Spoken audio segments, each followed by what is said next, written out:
The year was 1970.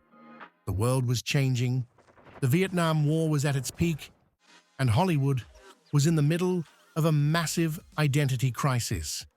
Big-budget musicals were dying, and a new, grittier style of filmmaking was taking over.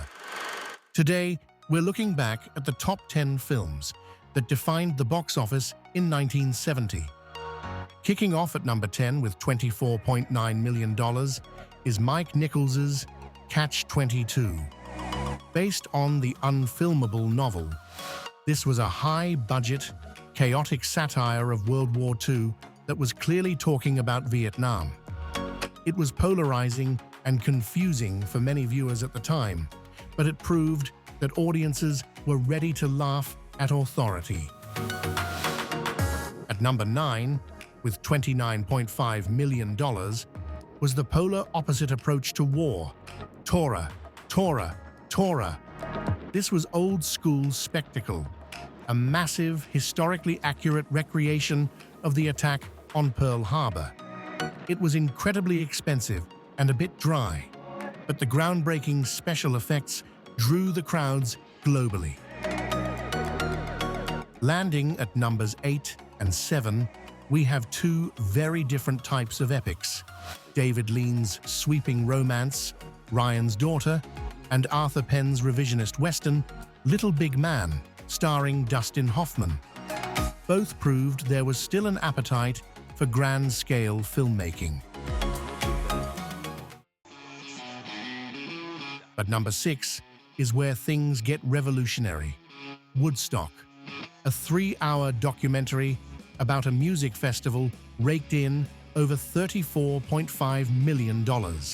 This was unprecedented.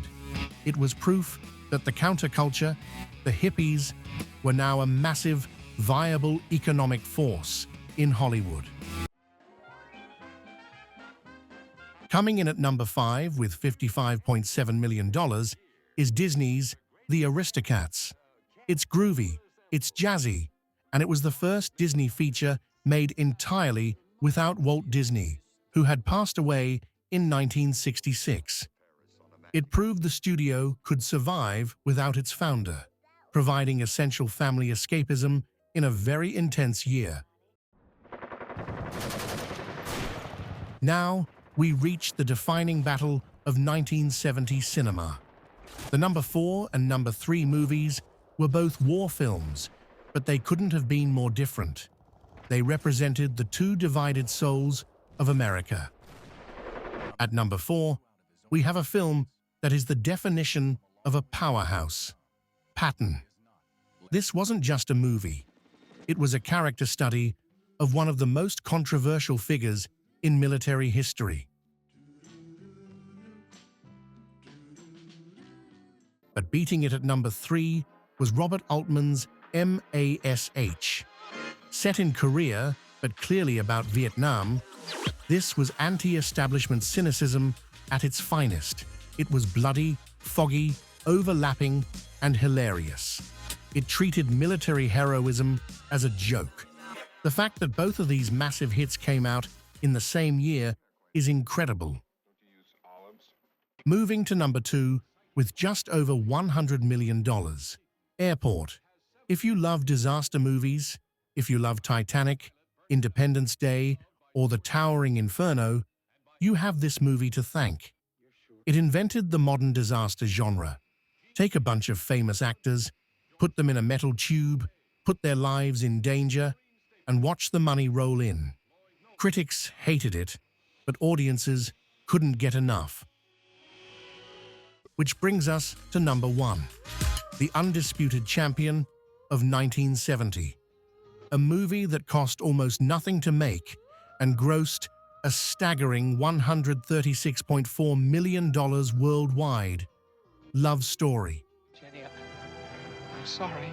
Love means never having to say you're sorry. It's easy to be cynical about this movie today. It's melodramatic and manipulative. But in 1970, this was a cultural nuclear bomb. It was a phenomenon. It single-handedly saved Paramount Pictures from bankruptcy. In a year of war and anger, The entire world just wanted a good cry. Nominated for 7 Academy Awards, including Best Picture. 1970 was a unique moment in time. Here is the craziest stat about this list. The top 4 highest-grossing movies, Love Story, Airport, MASH, and Patton, were all nominated for Best Picture at the Oscars that year. That almost never happens today. In 1970, the movies critics loved and the movies audiences paid to see were the exact same films. Which of these 1970 classics is your favorite? Let me know in the comments down below. If you enjoyed this bit of film history, hit that like button and subscribe for more deep dives into the box office archives. Thanks for watching.